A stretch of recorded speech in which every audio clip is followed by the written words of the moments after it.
Seek. We've seen him 6 times in game. The first 4 was him chasing us, the 5th was his boss fight, and the 6th was at the end of floor 2 when he took over the queen. Wait, took over? That's a weird detail for the devs to add. It's almost like they're showing more and more of what Seek can really do. It's almost like they're telling us that Seek is the true villain of Doors. Let's start off with his ability to corrupt. We see in floor 1 that he is able to morph and change his environment with a seemingly infinite supply of black goo. We see this before the chase scenes in the form of eyes watching us, during the chase scenes in the form of hands grabbing out to get us, and in the screeches we see throughout floor 1 and 2. When floor 1 released, it was speculated that screeches were just mini Seeks, but now we know that they're Seek's corrupted giggles from floor 2. This is because screeches, although almost completely covered in goo, still show the giggles' teeth, lips, and tentacles coming out. But what's interesting about the screeches is that it seems like Seek completely changed their physiology along with their basic functions. And examples of this would be how screeches make a screech noise and giggles make a laughing noise. This sounds like a small change, but because of how small their bodies are, the only way Seek could have done this is by changing giggles' vocal cords and possibly their left hemisphere of their brain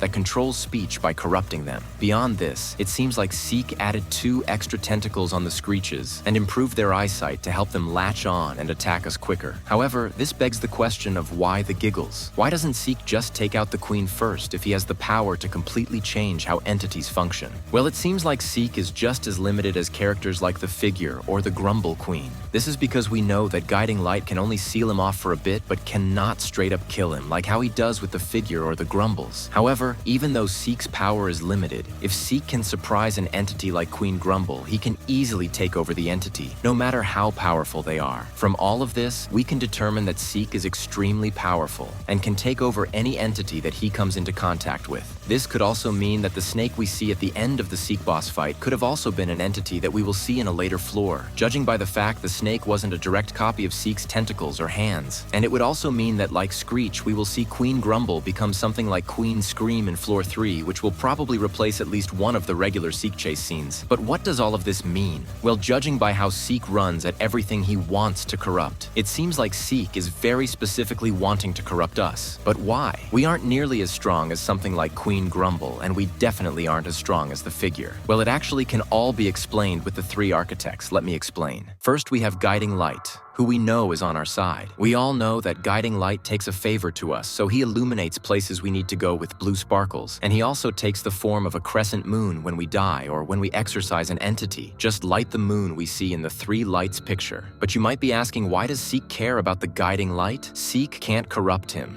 and he certainly can't surpass him in power. Well, to explain this, we will have to look at the PC and console versions of the game where Seek has a red light around him. Now, the problem with this is that we only see different colored lights when we see either Guiding Light or Curious Light when they take the form of 2 of the 3 architects in the picture, making the red light that is around Seek the 3rd architect that we haven't interacted with yet. Now, this could just be a design choice, but if it was, then why does it only come from Seek and not entities like the Figure or Queen Grumble? And besides that, why haven't we directly interacted with the red architect? Wouldn't the back doors be fitting place for it compared to Curious Light? It just seems to out of place for the red light around Seek to just be a random design choice to make him seem more dangerous. Now, if this red light is the red architect, then that would mean that the red architect is actively working against us and Guiding Light because it is guiding Seek to specifically chase us. From this, we can determine that the red architect is very similar to Guiding Light, but instead of helping us, she helps Seek specifically. Now, this seems very random. Why Seek? And past that, why did Guiding Light choose us and not Seek? And why does the red architect want to corrupt us so badly? Well, let's start with why she chose Seek. As previously mentioned, Seek can corrupt all entities indoors if he has perfect timing, like how he did with Queen Grumble, who he caught outside of the mines. We also know that Seek is much bigger than we originally thought, and his true mass is unknown. Although we drained a large portion of him in the Seek boss fight, we still know that there is clearly more Seek goo because we see him in the next scene. This means that Seek is not only one of the most powerful entities, but also has a large amount of mass spread across the factory, giving the Red Architect a lot more ground compared to an entity like the Figure. Now we have why Seek was chosen.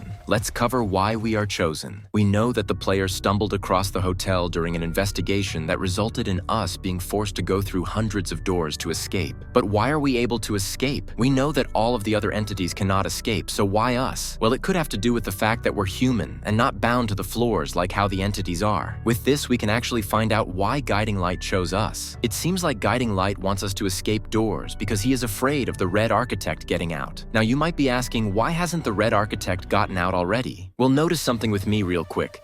We don't see many particles coming from Seek. We only see a red light illuminating his surroundings. This might be a stretch, but I think that the Red Architect is actually inside of Seek and chose him specifically to have a chance to get out of doors by trying to corrupt us. From this, we can also determine that the architects are not able to escape doors by the means of their own, but they need to be in a human to escape. This is because we know that if the Red Architect could escape, they would have by now. We also know that their power is very limited. They can only guide us and entities, but they can never just take anything out of the doors. Now back to Guiding Light. From this newfound information, we can determine that the reason why he guides us is to prevent the Red Architect from escaping with Seek and causing havoc on Earth. We know that Guiding Light can't just take us out the way he came, so he is doing the most he can by guiding us towards the exit and away from Red Architect specifically. So now that we have Guiding Light, Red Light, and Seek figured out, let's cover the one character that's intentions are unknown. Curious Light. We know that from the painting, Curious Light is in the middle of Red Light and Guiding Light, which would mean that he is also morally in the middle of the two, neither with us nor against us. But wait, if Guiding Light is helping us and Red Light is trying to kill us, then why does Curious Light even bother to help us? Well, it's very simple, because Curious Light is in the middle of these two, neither with or against us. He balances it out with various things. One of these things is the vagueness he portrays in the secret rooms, and another shocking way he does this is by helping the figure. To explain this, let's look back at when the game first came out. The figure didn't have the big spotlight he has now. He was just a strictly hearing-based entity. But after Guiding Light was introduced, the figure got a large update with a new addition, a big yellow gleaming spotlight, just like the yellow light we see in the rooms. So, with all of this, we can determine what will happen in the next floors of doors. We know that Seek and the Red Architect will continue trying to corrupt us the more we go throughout doors, and his attempts will become more and more complicated as we go. The more complicated they get, the more corrupted entities we're going to see try to chase us down. These entities will be Queen Screech, the snake thing in the Seek boss fight, and whatever he corrupts next in the next 8 floors of doors. Speaking about the next 8 floors, we know that as soon as floor 3 starts Queen Scream and her minions will be chasing us down throughout the floor, more than likely in a new boss fight or a longer Seek chase. After floor 3, we know that we most likely will get a water-based floor like the pool rooms because of the drain and sea snake in floor 2, hinting at a level similar to pressure. Throughout these levels, we know that Guiding Light will continue to guide us and might even reveal to us why specifically he's guiding us in later floors. After Guiding Light, we have Curious Light, who will continue to be unbiased and will casually help us while also helping the figure, not taking a side and just observing the other 2 architects fight it out. And maybe in floor 3, we might even find out where the figure came from, like how we saw where the Screeches come from in floor 2. All of this will eventually end, however, with us escaping doors and never turning back.